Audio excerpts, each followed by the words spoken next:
My son's bride-to-be looked at me and said my only purpose at their wedding was to be a walking ATM. After I had paid for every last detail of her fantasy event, she told me to get out and never come back. She never expected that I'd take the entire $500,000 wedding with me. If you believe that respect is earned, not bought, hit the like and subscribe button, and let me know in the comments where you're watching from. I want to see how far this story of a lesson learned travels. My name is Harrison Blackwood, and at 68 years old, I thought I had seen everything. I've spent my life as an architect building foundations meant to last for generations. But I was standing in a place with no soul, the Museum of Modern Art, a sterile white cavern my son's fiancée had chosen for their wedding. The place felt cold, like a surgical theater, all polished concrete floors and twisted metal sculptures that screamed in silence. My tailored suit felt more restrictive than any hard hat I'd ever worn. I was an old oak tree trying to find roots in a glass box. Everything was a performance. The guests glided past each other, champagne flutes held like props, their laughter echoing a little too loudly in the cavernous space, disappearing without a trace of warmth. This was Brittany's world, a world curated for pictures valued by price tags and built on the flimsy foundation of social media likes. A deep, familiar voice broke through my thoughts. "You look about as comfortable as a fish in a tree, H." It was Otis Bell, my best friend. We'd known each other for 40 years, two young black men trying to build something real in a world that wasn't always ready for us. Now he owned the most sought-after catering company in the state. He stood there in his crisp chef's whites, but his eyes held the same warmth and understanding they always had. "Just a little out of my element, I said, taking a sip of sparkling water. "I'm used to places with more heart and less polish." Otis chuckled a low rumble. "I hear you. This place makes my famous slow-smoked brisket feel self-conscious. But you gotta admit, this Brittany girl sure knows how to spend your money." He wasn't being cruel, just honest. I'd signed the checks. The check for the venue, the check for the orchids flown in from some remote island, the check for the string quartet playing music so generic it felt like a soundtrack for a luxury car commercial. I did it for Jordan, my son. I wanted him to be happy. But looking at him now standing beside Brittany, forcing a smile for the photographer, I didn't see happiness. I saw a man playing a part he hadn't auditioned for. Across the hall, Terrence Green, a jazz legend, and my closest confidant signaled for his band to take a break. He walked toward us, his trumpet case in hand. "Harrison, are you sure about this? At last? In the middle of all this classical stuff?" A genuine smile touched my lips for the first time that evening. "I'm sure, T." That was Diane's song. She deserves to be here tonight in some small way. My late wife Diane was the architect of my heart. Everything I built was for her. Terrence nodded, his eyes full of a shared history. For Diane, I'd play the blues at the Vatican. Just then, Brittany drifted towards us. She moved like a storm cloud in a $1,000 dress, her smile a perfectly practiced, polite mask. She gave a curt nod to Otis and Terrence before fixing her gaze on me. "Mr. Blackwood, could I have a word with you in private?" The sweetness in her voice was thin, like a layer of ice over a frozen lake. I nodded and followed her into a smaller gallery dominated by a single red sculpture that looked like a car wreck. The moment we were out of sight, her smile vanished. "What do you think you're doing?" She snapped, her voice a low hiss. "I'm not sure I follow," I replied, my own voice steady. "Don't play dumb with me," she seethed. "At last, Etta James. Are you trying to turn my wedding into a memorial service for your dead wife?" The words were designed to wound, and they did. But I refused to let her see it. "I need you to understand something. This is our day, our beginning. It's a new brand. It's not a tribute to the past." I looked at her. Truly looked at the woman my son had chosen to marry. I saw a bottomless pit of insecurity, a hunger for status that could never be filled. She was Jordan's mother. It was the first song we ever danced to. I thought it would be a beautiful gesture. "Your gestures are obsolete," she cut me off, her voice rising. "Don't you get it? Your time is over. The time for those sentimental memories is over. Your legacy, your only value to us now is your bank account. And you've already paid for this party." She took a step closer, her cold blue eyes boring into mine. "Thank you for footing the bill. Now you can leave." I stood there silent, letting her ugly words hang in the air between us. The silence seemed to infuriate her more than any argument would have. "Are you deaf?" She spat, her patience gone. "Get out of here. Get out, and don't ever come back. You are not welcome here." And that was it. The final crack in the foundation. In that moment, I didn't feel anger or even pain. All I felt was a sudden, chilling clarity. It was the feeling an architect gets when he finds the fatal flaw in a blueprint. All the little moments from the past 2 years, all the subtle insults, the constant requests for money, all of it clicked into place. I was looking at the complete design of their betrayal. My silence unnerved her. And then I did something she didn't expect. I smiled. It wasn't a warm smile. It was the smile of a man who finally understood the full scope of the problem and knew exactly how to fix it. "All right, Brittany," I said, my voice calm, almost gentle. "You've made yourself perfectly clear. I'll leave, but I won't be leaving alone." She smirked, a cruel, triumphant expression. "Oh, really? Who are you taking with you, the ghost of your wife?" I didn't answer. I simply took my phone from my pocket. My fingers moved with practiced precision across the screen. I sent 2 short texts, one to Otis, one to Terrence. The message was the same: Plan B. Execute now. I put the phone away and met her gaze one last time. "Good luck with your party." I turned and walked away, leaving her alone with the twisted red metal. She was still savoring her victory, completely oblivious to the fact that she had just handed me the detonator. I walked out of the gallery and went straight to Terrence. He'd gotten the message. Without a word, he and his band started packing their instruments. It was quiet, efficient, professional. I gave him a slight nod. He understood everything. Next, I walked to the catering area. Otis saw me coming. Our eyes met across the room. He gave me a single, sharp nod. He'd gotten the message too. He gave a quiet order to his staff. Immediately, they stopped what they were doing. The wine stopped pouring. The waiters began covering trays of exquisite food with foil. They moved with the silent efficiency of a well-trained army. The change was so sudden, so quiet, that at first the guests didn't notice. But then the silence hit them. The music, the lifeblood of the event, was gone. A confused murmur spread through the crowd. Why was the band leaving? Why were the caterers packing up? Where was the main course? Jordan ran up to me, his face pale with panic. "Dad, what's going on? Why is everything stopping?" I looked at my son, my heart aching for the man he was supposed to be. "You should ask your bride," I said, my voice flat, devoid of emotion. "She told me I wasn't welcome here. Since I'm the one paying for all this, I figured my vendors should leave with their client." Just then, Brittany emerged from the gallery, a smug look still on her face. But her expression crumbled as she took in the scene. The life was draining out of her perfect party. She saw the band walking out. She saw the caterers wheeling away carts of food that would never be served. She saw Otis and Terrence, my oldest friends, standing by my side, ready to walk out with me. And then her eyes landed on me, the old, obsolete man she had just discarded. Her gaze shifted from confusion to panic, and finally, to horrified realization. When she finally understood who was leaving with me, not just an old man, but the entire foundation of her glamorous fantasy, she screamed. It was a raw, ugly sound of pure fury and utter defeat echoing off the cold white walls of the museum. It was the sound of a bill coming due. I turned my back on the scream and on the wreckage of the party and walked out into the cool night air, my friends by my side. The foundation had cracked and it was time to build something new. I drove away from the museum, my hands steady on the worn leather of the steering wheel. My car, a vintage Jaguar XJ6, hummed quietly, its classic engine a stark contrast to the chaos I had just unleashed. The city lights streaked past the windows, blurring into abstract paintings of red and gold. Inside the car, there was only the soft glow of the dashboard and the quiet sound of my own breathing.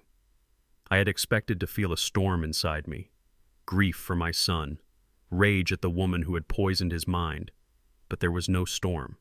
Instead, there was a profound, unsettling calm. It was the quiet that comes after a building is demolished.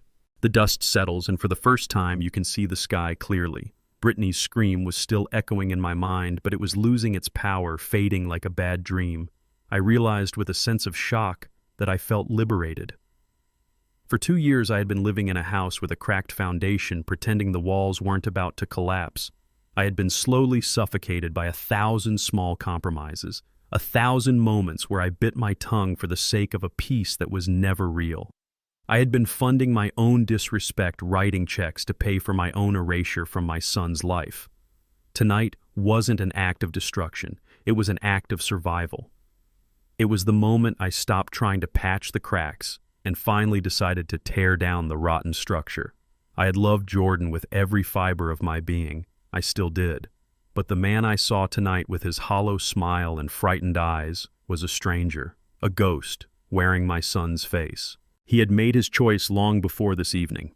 He chose the glittering, empty promise of Brittany's world over the solid, unglamorous love that had raised him. He had mistaken my patience for weakness, my generosity for an endless resource he was entitled to. He had forgotten the first rule I ever taught him as an architect and as a father: a beautiful facade is worthless if the foundation is corrupt. The structure will inevitably collapse. As I took the long way home, driving along the lakefront, a slow jazz tune began to play on the radio.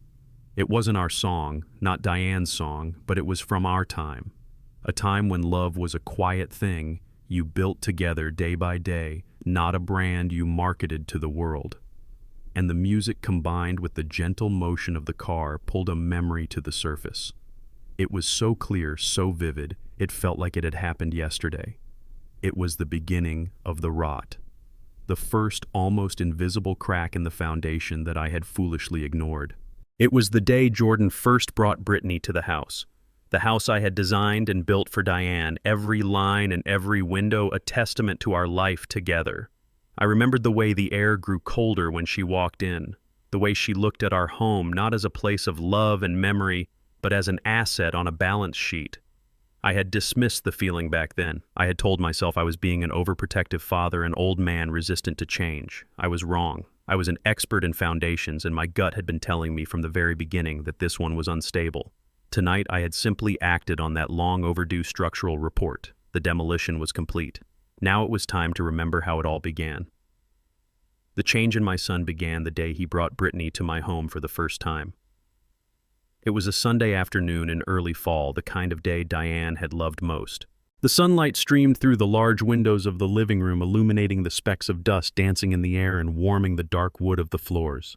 The house was filled with the smell of roasting chicken and the sound of a Miles Davis record playing softly on the turntable. It was a house built for comfort, not for show. Every piece of furniture, every book on the shelves held a story. When the doorbell rang, Jordan stood on the porch with a woman who seemed to have been assembled in a showroom. Brittany was flawless. Her white dress was immaculate, her blonde hair was perfect, her smile was a bright, polished veneer. There was not a single thing out of place, and that I realized later was the first warning sign. Jordan was nervous, more nervous than I'd ever seen him. He fussed over her, taking her coat, offering her a drink, laughing a little too loudly at her jokes. He was performing for her. "Dad, this is Brittany," he said, his voice brimming with a kind of anxious pride. "Babe, this is my dad, Harrison." She extended a hand, her grip firm and cool. "It's such an honor to finally meet you, Mr. Blackwood," she said. "Jordan talks about you all the time. You're a legend." It was the right thing to say, but it felt rehearsed. I led them into the living room, the room where Jordan had taken his first steps, where Diane and I had danced on countless evenings.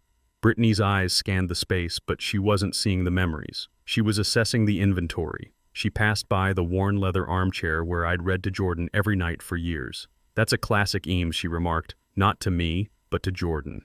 A bit dated, though. You could get it reupholstered in a lighter fabric to modernize it." Jordan, my son, who had always loved that chair, nodded eagerly. "Yeah, I was just telling Dad his style is very traditional, but the market now is all about that clean, minimalist aesthetic, right, babe?" He looked at her, desperate for her approval. He was parroting her language, her values. He gestured toward the solid oak bookshelf I had built with my own hands. "We could probably replace that with some floating shelves. Open up the space." I said nothing. I just watched as the son I knew began to fade, replaced by this new version, a man who saw his childhood home not as a sanctuary, but as a project to be renovated, to be stripped of its history and remade in the image of a soulless magazine spread. He was ashamed of the very things that had made him who he was, and he was letting this woman guide the wrecking ball. Brittany's assessment of my home was only the beginning. Her real objective was to assess its owner. She was a master of a certain kind of conversational warfare, the kind where the attacks are so skillfully disguised as compliments that you don't realize you're bleeding until it's too late. As we sat down to dinner, she began her gentle, relentless interrogation. "Jordan tells me this whole neighborhood has just skyrocketed in value," she said gracefully, cutting into her chicken. "This property with the lakefront access, the land alone must be worth a fortune. Have you had it appraised recently? It's just so important to keep your portfolio diversified and properly valued." She said the word portfolio as if she were talking about the weather. It was casual, clinical. I told her I hadn't, that I thought of the house as a home, not an asset. She smiled, a patient, condescending smile. "Of course. But a home is the biggest asset most people have. It's only smart to know its potential." Later, as I gave her a tour, she didn't ask about the family photos on the wall or the handmade quilt Diane had made that lay on our bed. She asked about the age of the roof, the efficiency of the heating system, the property taxes. Each question was wrapped in the language of practical concern. "Oh, these original hardwood floors are stunning. Maintaining them must be quite an expense, though." Then the pivot. "Jordan says you were so brilliant with your investments before you retired. It must be such a comfort to have that kind of financial security. So many people from your generation didn't plan properly." She was framing her questions as admiration, but what she was really doing was mapping out my financial landscape. She was trying to find out exactly how much there was, how much she could expect, how much Jordan was set to inherit. Jordan followed along, nodding, adding details I had shared with him in confidence. "Yeah, Dad was one of the first to invest in those tech startups back in the day. He saw the future. He was so proud, so desperate to impress her that he didn't see he was handing her the keys to our family's history, our family's security. I saw it, though. In that moment, I saw her for what she was, a prospector panning for gold in the river of my life's work, and my son was the one showing her where to dig." The erosion began subtly with a series of conversations that felt more like corporate pitches than family discussions. The first major request for money came about 6 months after I first met Brittany. They invited me to brunch at a trendy, overpriced restaurant where the food was artfully arranged but barely filled the plate. After some awkward small talk, Brittany placed her phone on the table and slid it towards me. On the screen was a slick presentation for an app. She called it Aura. It was, in her words, a curated lifestyle platform designed to connect high-net-worth individuals with bespoke artisanal experiences. The presentation was filled with buzzwords like synergy, monetization, and authenticity. It was beautifully designed and utterly meaningless. Jordan watched me, his eyes wide with a desperate, manufactured excitement. "Isn't it brilliant, Dad? It's a total market disruptor. We're getting in on the ground floor. All we need is some seed capital to get the development off the ground."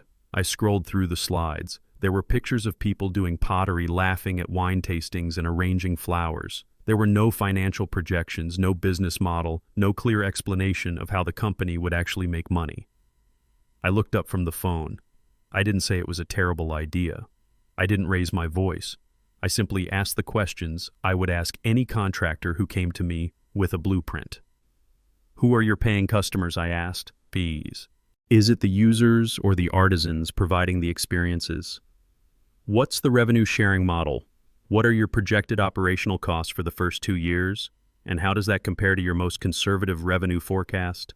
Brittany's smile tightened just a fraction of an inch. Jordan shifted uncomfortably. "Well, we're still in the conceptual phase," Brittany said smoothly. "The key right now is to build the brand to create a community. The monetization will follow naturally once we have an engaged user base." Jordan jumped in. "Exactly. It's like Facebook, Dad. They didn't worry about profit at first. They focused on growth." Comparing this vague, elitist app to one of the most powerful companies on the planet was absurd, and I knew he knew it. He was just repeating a script she had fed him.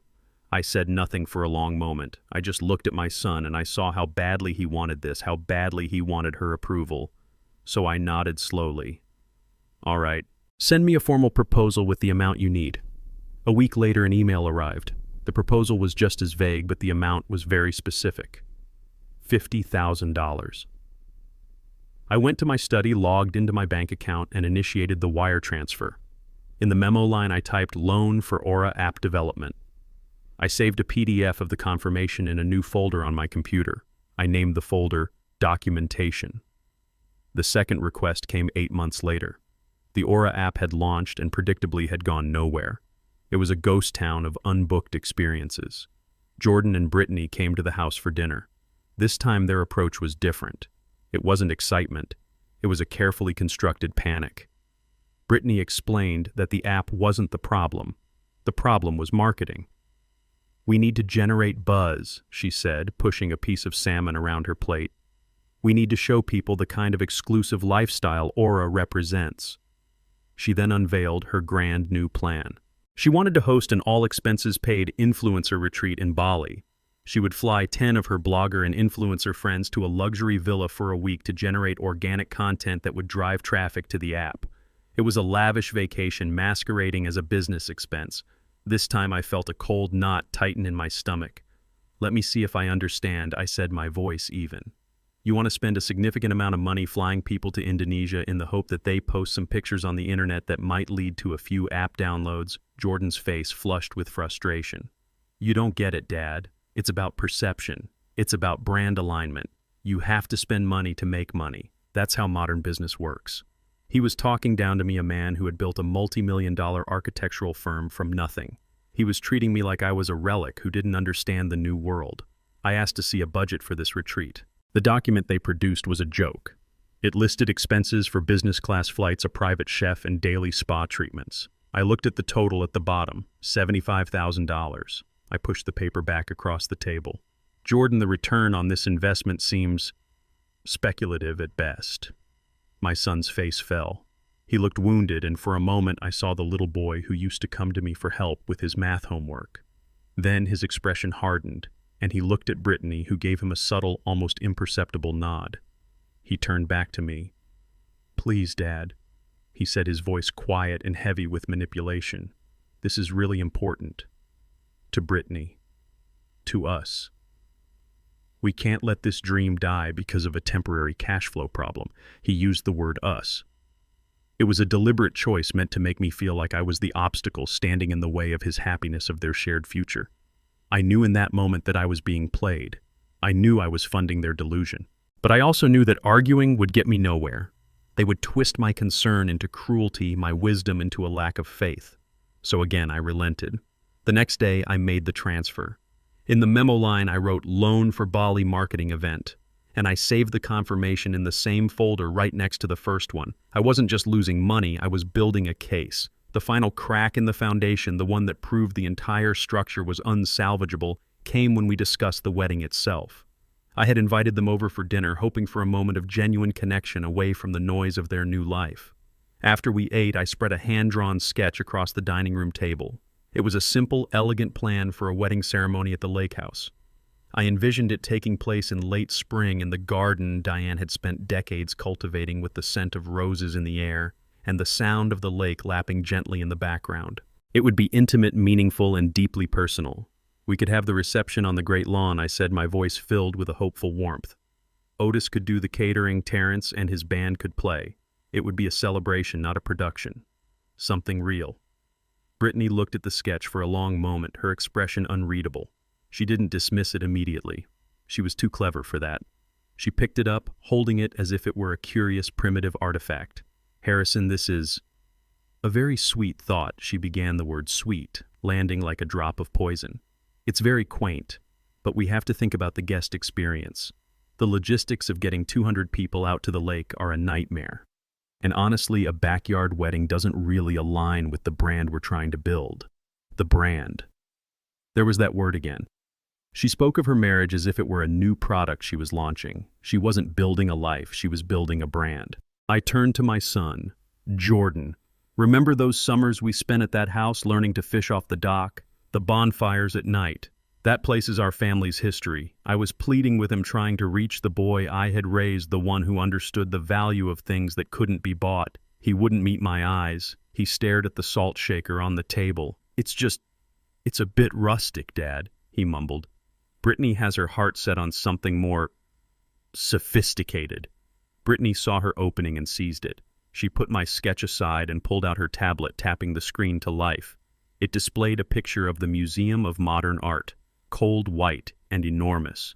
"This is the vision," she said, her voice now animated, passionate. "Clean lines, high-end catering, a string quartet. It makes a statement. It says that we are a power couple, that we are the future." I looked at the projected cost she had prepared. It was astronomical. It was more than the down payment I had made on my first dozen construction projects combined. "Brittany, this is an incredible expense," I said, trying to keep my voice reasonable. "A wedding is about the commitment, not the venue. We could use that money for a down payment on a house for you two. A real foundation." This was my last attempt, a final appeal to logic, to the values I had tried to instill in my son. Brittany scoffed a small, ugly sound, but it was Jordan's response that shattered me. He finally looked up from the salt shaker and his eyes were cold. He was annoyed. Annoyed that I was being so difficult, so impractical. "Dad, it's just money," he said, his voice flat. "We can always make more money. But we only get one chance to make this kind of impression. Brittany's reputation, our reputation, is worth more than that. It's just money." Those 3 words struck me with the force of a physical blow. All the years of my hard work, the sacrifices Diane and I had made, the legacy I had built to give him a better life, he had just dismissed it all. It was just money. And it was worth less than the fleeting social status of a woman who saw our family as a stepping stone. In that moment, the fight went out of me. It wasn't about the money anymore. It was about the revelation that the son I knew was gone. A door had slammed shut inside my heart, a heavy final sound. The person I was trying to save no longer existed. So I just nodded. I looked at the sterile picture of the museum on the tablet, and I nodded. "If that's what will make you happy," I said quietly, "then that's what we'll do." They saw my agreement as a victory. I knew it was a surrender. I was no longer funding a wedding. I was funding the end of my family, and I would document every last cent. The meeting that sealed their fate took place 3 months before the wedding on a cold Tuesday morning. Jordan had called me the night before, his voice buzzing with an artificial energy. He said he and Brittany had been working on a project, something really exciting for my future, and they wanted to present it to me formally. The word "formally" hung in the air like a threat. I agreed, suggesting they come to the house. I wanted this conversation to happen on my territory in my study, surrounded by the books and blueprints that represented a lifetime of honest work. I felt a cold sense of dread settle in my bones.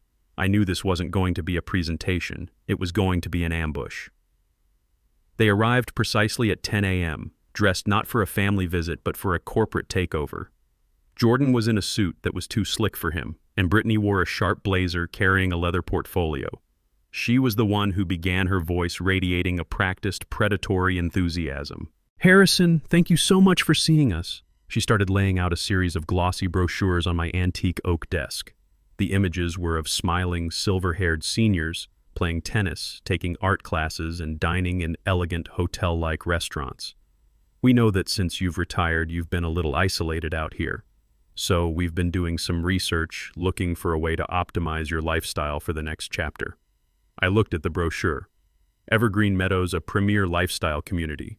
It was a retirement home dressed up in the language of a luxury resort. "It's not a retirement home, Harrison," she said, as if reading my mind. "It's a vibrant community of your peers. Think of it as a permanent vacation. No more worrying about mowing the lawn, fixing a leaky roof, or cleaning the gutters. It's about freedom." Jordan nodded eagerly beside her, a puppet on a string. "Think of all the upkeep on this place, Dad. The property taxes alone are a huge drain. This move is it's a smart financial decision." He said it with the detached air of a financial advisor discussing a stranger's portfolio, not a son talking about the home he grew up in. I remained silent, letting them lay out the full extent of their plan. My silence seemed to encourage them, making them think I was considering their proposal. Then Brittany delivered the masterstroke, the true purpose of their visit. "The best part," she said, leaning forward, her eyes gleaming, "is how we can make this a win-win for the entire family." She slid another document across the desk. It was a real estate market analysis for my neighborhood with my address highlighted at the top. "Your house has appreciated to an incredible degree. It's a seller's market. If we list it now, we can get top dollar." I stared at the paper. They had already had my home appraised. They had already done the math.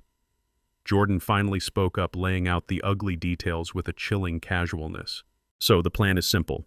We sell the house. The proceeds will be more than enough to cover the entrance fee for Evergreen Meadows for you. And with the rest, he took a deep breath, we can finally afford a down payment on a place of our own in the city. A proper place for us to start our family. There it was. The full blueprint of their greed. They weren't planning my retirement, they were liquidating my life.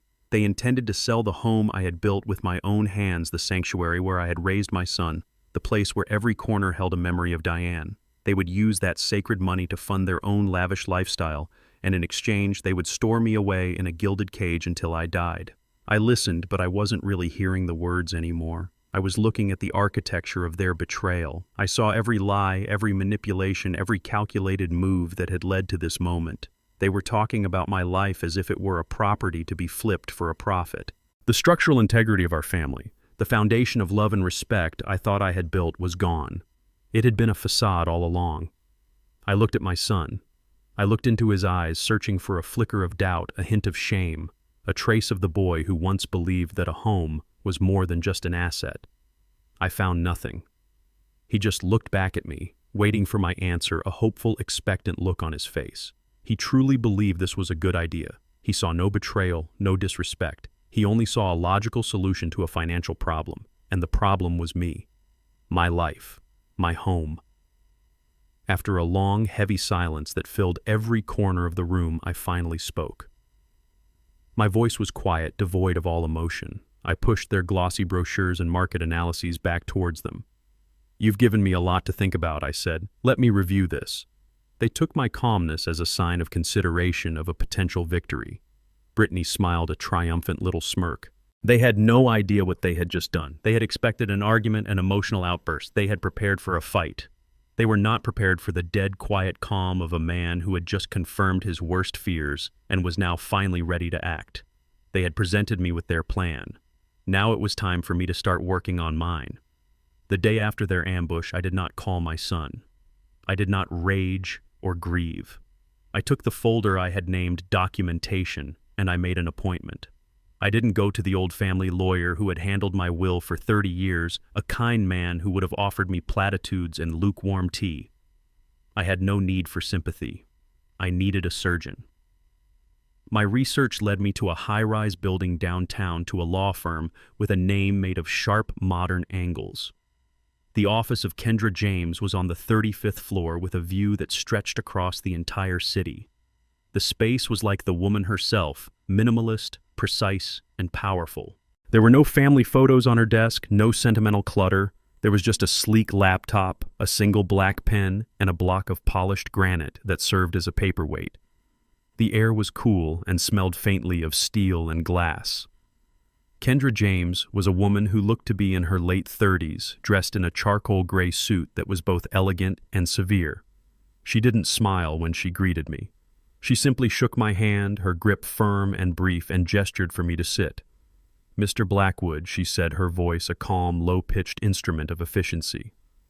"Your assistant said it was a matter of asset protection. Please tell me what you're facing." I didn't begin with a story of a broken heart.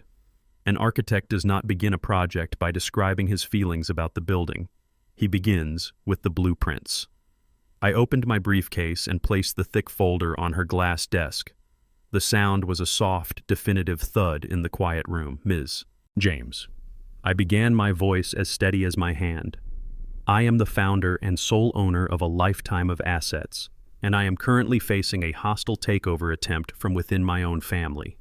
This folder contains the preliminary documents of their proposal. I opened the folder and laid out the evidence in a neat row, just as I would lay out architectural plans for a client.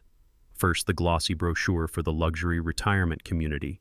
Second, the unsolicited real estate appraisal of my home. Third, I placed the printouts of the wire transfers, each one annotated with the date and the stated purpose of the loan. Finally, I added a copy of the invoices I had already paid for the wedding, all of which were billed to my company Blackwood Designs, not to me personally. I watched her as she worked. She didn't offer a single word of comfort. She simply put on a pair of sleek black-framed glasses and began to read. Her focus was absolute. She examined each document with the same detached intensity a structural engineer would use to search for a hairline fracture in a support beam. She was not reading a family tragedy. She was analyzing a contract, searching for weaknesses for points of leverage. She picked up the confirmation for the $75,000 transfer. This loan for Bali marketing event, she said, her eyes not leaving the page. Was there a promissory note signed? Any formal repayment schedule agreed upon? No, I replied. It was a verbal agreement between a father and a son. So legally it was a gift, she stated, not as a question but as a fact. She moved on to the next document. And these wedding contracts. Billing them to your corporation was an interesting choice. Was that intentional? Yes, I said. I've learned over the years that it's always wise to maintain a professional buffer. A flicker of something that might have been admiration crossed her face for a fraction of a second, and then it was gone. She leaned back in her chair, her fingertips steepled together. She was no longer analyzing, she was strategizing. Mr. Blackwood, she began, her voice crisp. Emotionally, your situation is complex. Legally, it is remarkably straightforward. Your son and his fiancée have made a critical error. They have mistaken your generosity for a legal obligation. They have built their entire plan on a foundation of assumptions, and a legal case built on assumptions is like a house built on sand. She leaned forward again.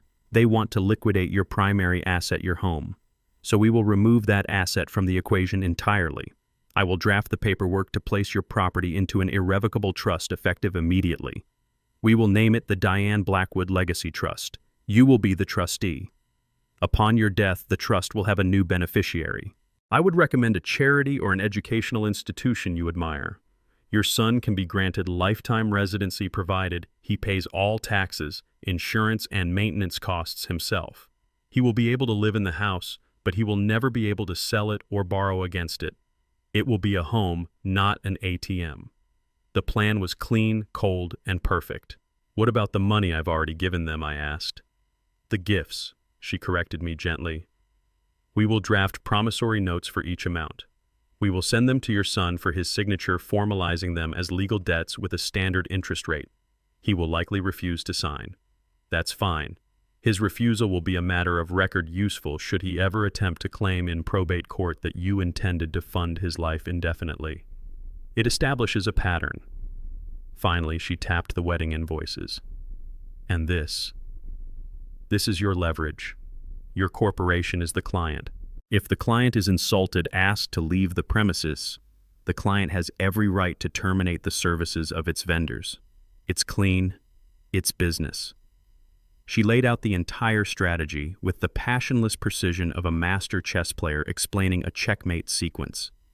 There was no talk of revenge, no language of payback. There was only the clinical application of the law to protect what was mine. She was not offering to help me win a family fight. She was offering to help me enforce the terms of a contract that my son had unknowingly violated.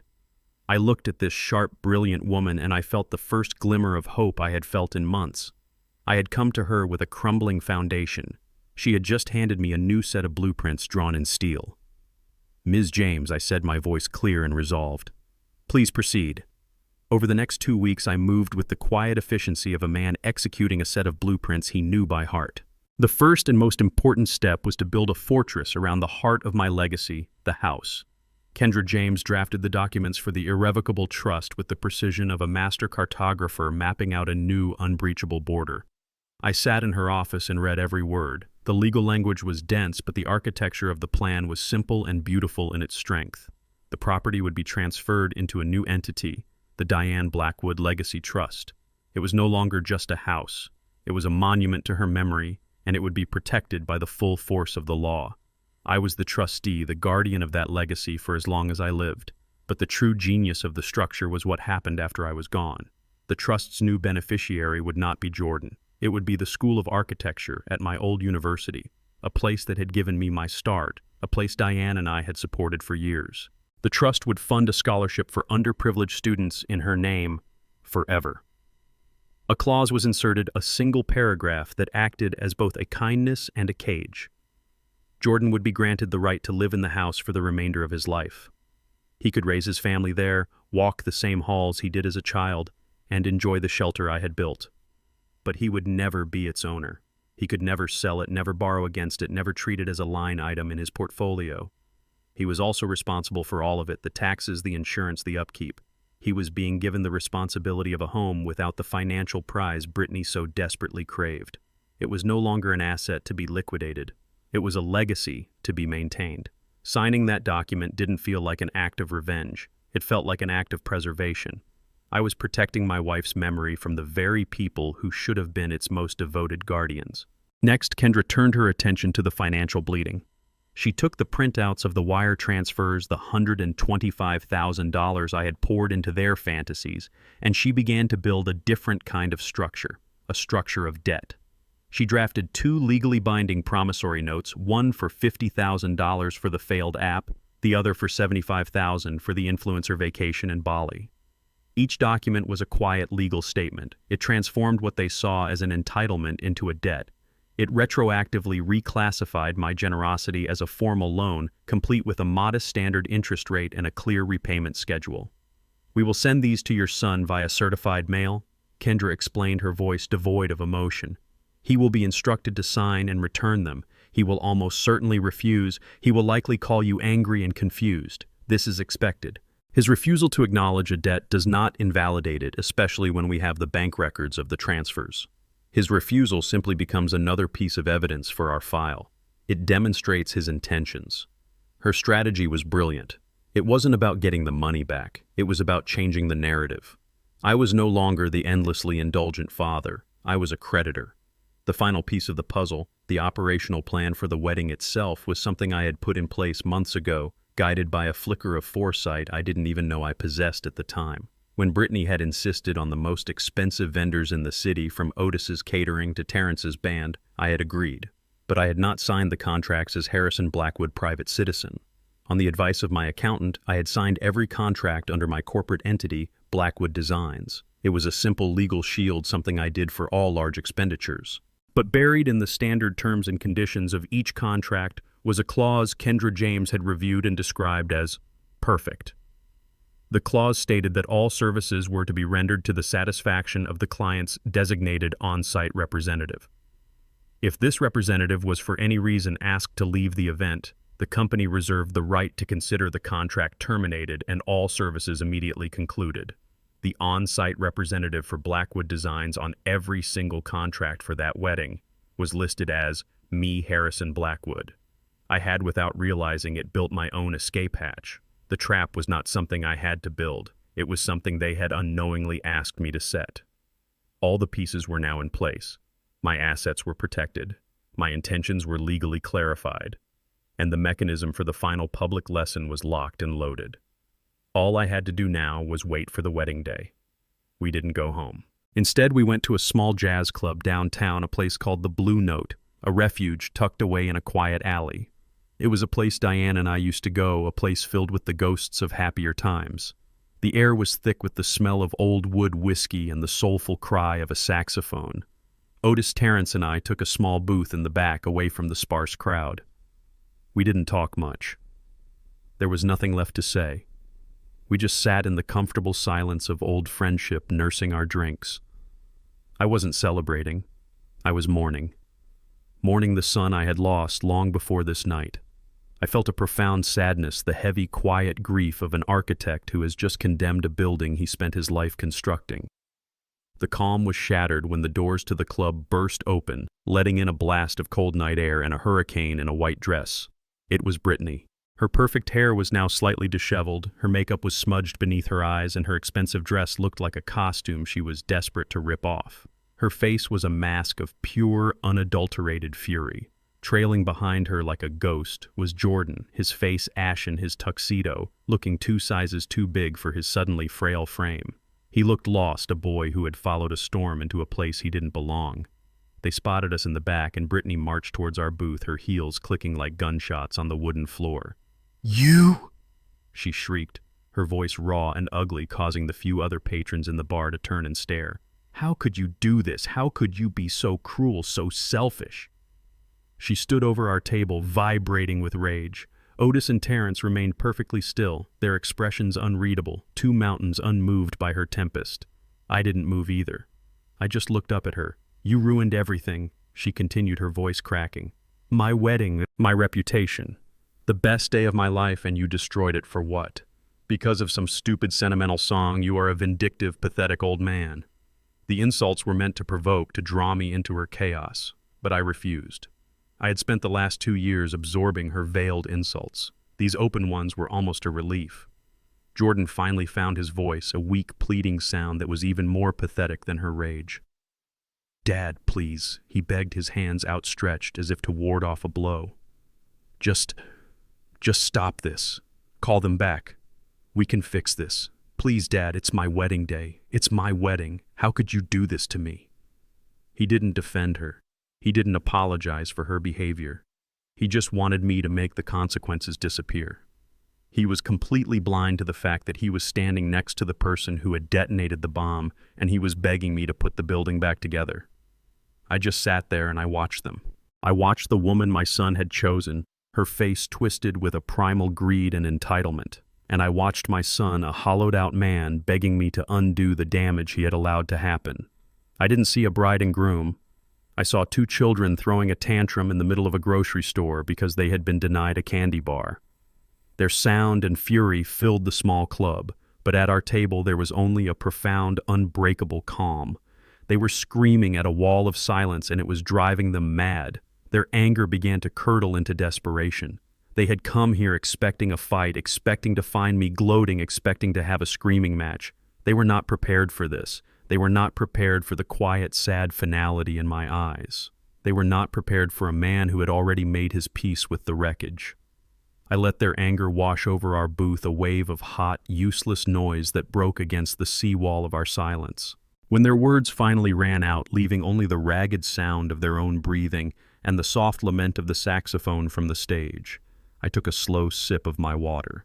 I placed the glass down on the coaster with a quiet, deliberate motion. The sound was a period marking the end of their tirade and the beginning of mine. I looked not at Brittany, but at my son. "You're both very emotional," I began, my voice even and calm, a stark contrast to their shrieking. "So let's try to set the emotion aside and just look at the facts. You've made some accusations and you deserve a clear answer. Let's start with tonight. Let's talk about the wedding you seem to believe I destroyed." Brittany opened her mouth to interrupt, but I held up a single finger, a gesture of quiet authority that stopped her cold. "First," I continued, "you are operating under a fundamental misunderstanding. I, Harrison Blackwood, your father, did not pay for your wedding. Blackwood Designs. My corporation paid for your wedding. Every invoice, every deposit, every contract was signed and executed as a corporate event." Jordan's brow furrowed in confusion. "What are you talking about? That's my company. It's the same thing." "No, Jordan," I said patiently, as if explaining a simple architectural principle to a student. "It is not the same thing. In business and in law, it is a critical distinction. A company is a legal entity with its own rights and obligations, and in this case, Blackwood Designs was the client. Otis's company, Terrence's band, the venue itself, they were all vendors contracted by my company to provide a service for a corporate event. I let that sink in. I was reframing the entire evening, moving it from the realm of family drama into the cold, clear world of contract law. Now, in every one of those contracts, I went on my gaze, unwavering, a contract for which you and Brittany happily approved the budget. There is a standard clause. It's called the Client Representation Clause. It stipulates that all services are to be rendered to the complete satisfaction of the client's designated on-site representative. If that representative is not satisfied, or if that representative is removed from the premises, the vendor has the right to consider the contract fulfilled and immediately conclude all services. I paused, letting them process the words. I could see the first glimmer of dawning horror in Jordan's eyes. Brittany just looked confused, her anger momentarily short-circuited by a conversation she couldn't control. The designated on-site representative for Blackwood Designs on every single one of those contracts, Jordan, was me. I let the statement hang in the air for a moment. "So when your bride looked that representative in the eye and told him to get out and never come back, she wasn't simply being rude to her father-in-law. From a legal and contractual standpoint, she was dismissing the client. She was terminating the agreement on behalf of every vendor present." I gestured to my friends. "Otis and Terrence didn't walk out on your wedding out of some misguided loyalty to me. They walked out because their client left the building. They were professionally and legally obligated to do so. They fulfilled their contract to Blackwood Designs perfectly.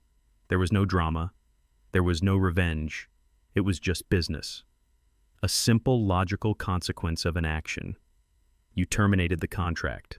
They stopped providing the service. It's as simple as that.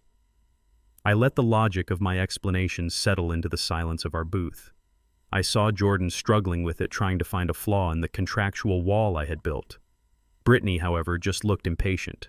She clearly thought this was my only move, a petty trick to ruin her night. She was still a long way from understanding the scope of her defeat. I picked up my glass of water again, the picture of calm. But that, I said, looking from my son to his new wife, that just solves the problem of tonight's unfortunate events. We should really talk about the future. Your future and mine. After all, you both came to my study just a few months ago with a very detailed presentation for my next chapter. It would be rude of me not to return the favor and update you on my own plans.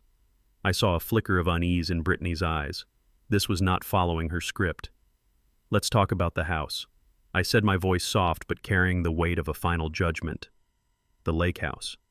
The one you had appraised. The one you planned to sell to fund your new life and to pay for my stay at the Evergreen Meadows community. Jordan flinched as if I had struck him. Brittany's face hardened. You were right about one thing, I continued. It is a valuable asset. Far too valuable to be left in uncertain hands. That is why 2 months ago I had my lawyer finalize the creation of an irrevocable trust. Brittany let out a short, sharp laugh of disbelief. A trust? What are you talking about? You can't do that. Oh, but I can, I said. And I have. The house, the land, everything no longer belongs to me. It is now the sole property of the Diane Blackwood Legacy Trust. It is named after your mother, Jordan. A woman who understood that a home is built with love, not just with wood and stone. I watched Brittany's face. The word irrevocable was a legal term, but she understood its power. It meant permanent. It meant final. The trust has a new beneficiary, I explained, letting each word land with precision. Upon my death, ownership will be transferred to the School of Architecture at Northwood University to fund a permanent scholarship in Diane's name for young, underprivileged students. Her legacy will be to build futures, not to fund lifestyles. The color began to drain from Brittany's face. She was seeing it now. The multi-million-dollar payday, the key to the life she believed she was owed, dissolving into smoke right before her eyes. No, she whispered, her voice a dry rasp. No, you're lying. I'm not finished, I said, my voice unwavering. I did make a provision for you, Jordan. The trust grants you lifetime residency in the house. You can live there for free for the rest of your life. For a split second, a desperate hope flared in Brittany's eyes. She saw a loophole, a way to still get what she wanted. But then I delivered the final crushing blow. However, I said, the terms are very clear. As the resident, you are legally responsible for 100% of the property taxes, the insurance, the maintenance, and all upkeep. You will never own it. You can never sell it. You can never borrow against it. You can't even change the color of the paint on the walls without written permission from the trust's board, which will be managed by the university. You are not being given an asset, Jordan. You are being given a responsibility. The hope in Brittany's eyes died, replaced by a look of pure, horrified comprehension. Her perfectly constructed world had just been demolished. No, she stammered, shaking her head, the carefully crafted composure shattering into a million pieces. No, you can't. That's our house. That's Jordan's inheritance. I looked at her, my expression calm but my heart heavy. No, Brittany, I said, my voice quiet but absolute.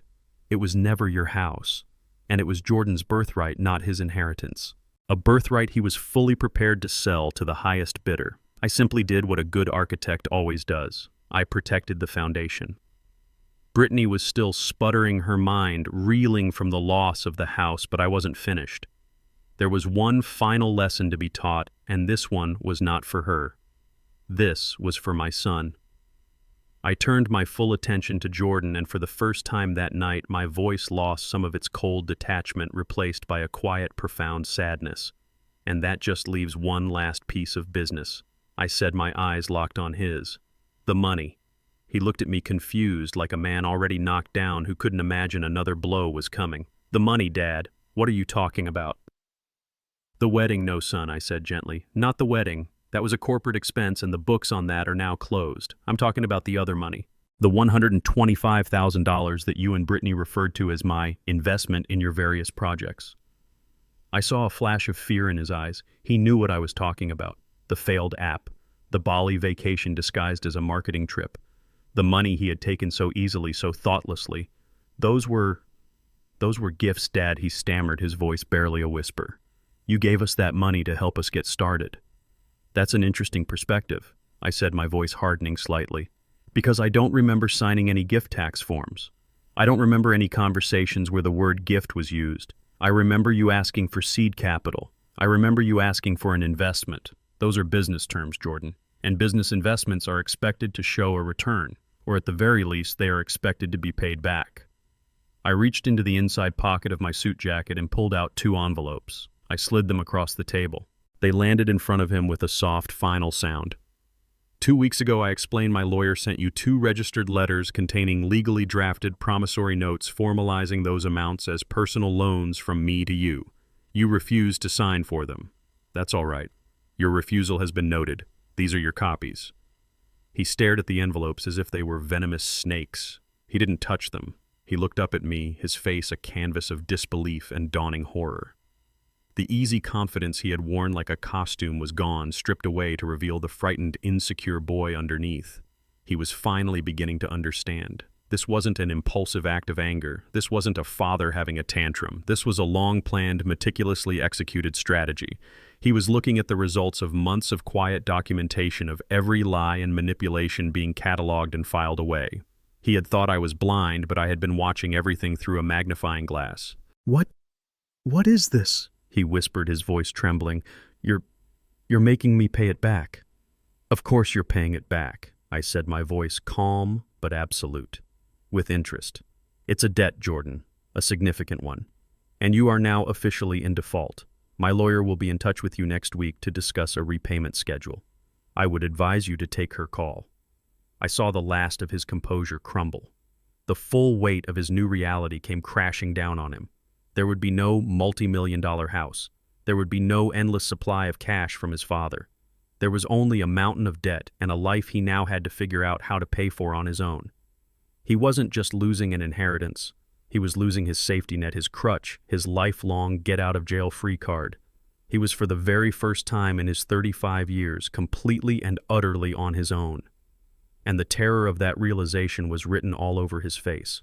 He wasn't looking at his father anymore. He was looking at a stranger, a creditor, a man who had just handed him the bill for his betrayal.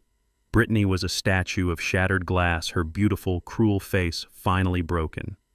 Jordan just stared at the envelopes on the table, the physical proof of his colossal miscalculation.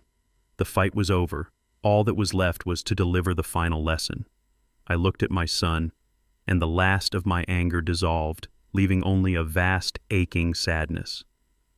I wasn't looking at an enemy. I was looking at a casualty of his own weak character, a boy who had been given a map but had chosen to follow a mirage. Look at you both, I said, and my voice was no longer the voice of a creditor or a strategist. It was the voice of a father speaking from the ruins of a dream. Look at what you've become. You are so obsessed with building a brand, Brittany, that you forgot to build a character. And you, Jordan, you were so desperate to impress her, so desperate for a shortcut to a life you felt you deserved that you were willing to sell the very ground on which you were raised. I shook my head, not in anger but in pity. You talk about my legacy as if it's a pile of money I was hoarding. You don't understand what a legacy is. It's not what you leave for people. It's what you leave in people. I leaned forward, my voice dropping to a near whisper, a sound that was more powerful in the quiet club than any shout. Your mother and I started with nothing. We built a life, a business, a home. We built it on a foundation of respect, hard work, and loyalty. That is the legacy. The money is just a byproduct. It's the lumber left over after the house is built. You were so focused on the lumber that you decided to dynamite the foundation to get to it. Brittany made a small, wounded sound and finally sank into the booth, her body seeming to fold in on itself. The fight was gone. The fury was gone. All that was left was a hollow shell. Her dream had been a house of cards, and I had just removed the bottom one. But my final words were for my son. You called the house your inheritance, I said, my voice heavy with the weight of the lesson. You were wrong. An inheritance is something you are given. A birthright is something you are a part of. That house, that life, that foundation, that was your birthright. You didn't have to earn it. You just had to respect it, to protect it, to build upon it. But you didn't. You saw it as a commodity, something to be sold off to the highest bidder to fund a life of cheap imitations and empty impressions. He finally looked up at me, and in his eyes, for the first time, I saw something other than fear or entitlement. I saw a flicker of comprehension. He wasn't looking at the old man he had dismissed, the walking ATM he had taken for granted. He was seeing the architect, the man who designed and built things to last. The man who understood that a structure is only as strong as its foundation. He was seeing the father he had lost, not because I had left, but because he had wandered so far away. The recognition was a slow, agonizing dawn on his face, and I knew it would be a pain he would carry for the rest of his life. I stood up, placing a few bills on the table to cover our drinks. Otis and Terrence stood with me. I did not do this to you, I said, my voice clear and final. I simply stopped you from doing it to yourselves and to me. You chose the materials. You drew the flawed blueprint. I am just the building inspector condemning a structure that was never meant to stand. And with that, I turned and walked away, leaving them sitting in the rubble of the life they had tried to build. I didn't look back. I didn't need to. The lesson was complete. The marriage of Jordan Blackwood and Brittany Miller, a union built on the promise of a seven-figure inheritance, did not last the week. Their shared future was a business plan, and I had just declared it bankrupt. The arguments that followed were not the passionate fights of disillusioned lovers. They were the bitter, frantic negotiations of business partners turning on each other after a catastrophic failure. I wasn't there to hear them, but I could imagine the conversations. I had seen the blueprints of their characters, and I knew how they would react under pressure. Brittany, the ruthless CEO of their two-person corporation, would have accused Jordan of incompetence, of weakness. She would have raged at him for not having a better handle on his own father, for failing to secure the assets. She would have seen his weakness not as a character flaw, but as a business liability that had cost her everything. And Jordan, for his part, would have finally seen the cold, hard machinery beneath her beautiful exterior. His resentment, long suppressed in his desire to please her, would have surfaced. He would have blamed her for pushing him, for filling his head with ideas of brands and lifestyles, for teaching him to be ashamed of the solid, respectable world he came from. Their shared dream, once a glittering palace in the sky, was now just a pile of rubble they were throwing at each other. Their love had been collateral for a loan that had been called in. Without the money, they had nothing in common. The end was inevitable. Brittany was a pragmatist above all else. When a brand fails, you don't stick around out of loyalty. You rebrand. About a month after the wedding, I heard through a mutual acquaintance that she had moved out. There was no dramatic divorce proceeding. It was more like a corporate dissolution. She packed her things, hired a lawyer to ensure there were no lingering financial ties, and vanished from Jordan's life as cleanly as if she had never been there. She was cutting her losses, moving on to find a new, more promising venture. She had no time to waste on a failed project. Her departure left Jordan alone in the sleek, minimalist apartment they had rented in anticipation of their new life, an apartment they could no longer afford. He was a king left alone in an empty castle surrounded by the expensive, soulless furniture that Brittany had chosen, each piece a monument to a future that would never arrive. And then the real consequences began. The polite, implacable letters from Kendra James's office started arriving. They weren't threats. They were business communications. A proposed repayment schedule for the $125,000 debt. Reminders of the penalties for non-payment. Jordan, who had never had to worry about money a day in his life, was now forced to stare at a spreadsheet that detailed in black and white the true cost of his choices. He had to sell the expensive car Brittany had insisted they buy. He had to break the lease on the apartment. He had to look for a job, a real job, one that paid a salary based on his skills, not his father's name. The world, which had always been a soft, forgiving place for him, had suddenly become hard and unyielding. For the first time, he was facing the cold, impartial logic of cause and effect. He was no longer the son of Harrison Blackwood, the prominent architect. He was just Jordan Blackwood, a man with a mountain of debt, a failed marriage, and a future he had to build from scratch, all by himself. He had lost his wife, he had lost the house, he had lost the money. But the most profound loss, the one I knew he was grappling with in the silence of his new, smaller life, was the loss of his father's respect, and that was a debt no amount of money could ever repay. 6 months passed. The raw, sharp edges of the event had softened into a dull ache in my heart. I didn't feel joy in what I had done. There is no joy in amputating a part of yourself to save the whole. But in the quiet moments, I felt a profound and unshakable peace. It was the peace of a man who had faced a storm and was still standing on solid ground. I had protected what was most sacred to me, the memory of my wife and the integrity of a lifetime of work. The cost was high, but the cost of inaction would have been higher. It would have been the slow, corrosive death of my own soul. One bright, clear autumn morning, I stood on the campus of my old university. The air was crisp and the leaves were turning shades of gold and crimson. A small crowd had gathered on a manicured lawn where a new building was about to be constructed. A large banner fluttered in the breeze, and on it were the words, "The future site of the Harrison Blackwood Center for Architectural Innovation." I wasn't there as a donor seeking recognition. I was there as a quiet witness to a promise being kept. The dean of the school was at a podium speaking about the transformative power of education, about giving a chance to those with talent but without means. He spoke about Diane, about her passion for nurturing young minds. He spoke about the scholarship that would bear her name, a scholarship funded by the trust, a legacy that would build hundreds of futures. As he spoke, I saw a figure standing at the edge of the crowd, partially hidden by the shade of a large oak tree. It was Jordan. He was thinner and he looked older. He was dressed simply in a worn jacket and jeans. He was alone. He wasn't there as a guest of honor. He was just there watching. He must have known this day was coming. Our eyes met across the lawn. There was no anger in his gaze, no resentment. There was only a quiet, weary acknowledgement. He looked at me, and for the first time I think he truly saw the man I was, the architect who had to tear down a flawed structure to save the integrity of the design. In his eyes I saw the beginning of a long, hard road toward understanding. I gave him a slow, single nod. It was not a gesture of forgiveness, not yet. It was a gesture of recognition. I see you. I see you standing here. I see you starting over. He held my gaze for a moment longer, then gave a barely perceptible nod in return before turning and walking away, disappearing into the campus crowd. He hadn't come to ask for anything. He had just come to see it, to see what had been built in the place of what he had lost. And I knew in that moment that there was hope, a distant hope perhaps, for a day when we could sit down and talk, not as creditor and debtor, not as victor and vanquished, but as a father and a son who had both survived a painful demolition and were now faced with the challenge of building something new. The dean finished his speech, and I was handed a ceremonial silver shovel. I walked to the designated spot and joined the others. I felt the solid weight of the shovel in my hands. It felt familiar, comfortable.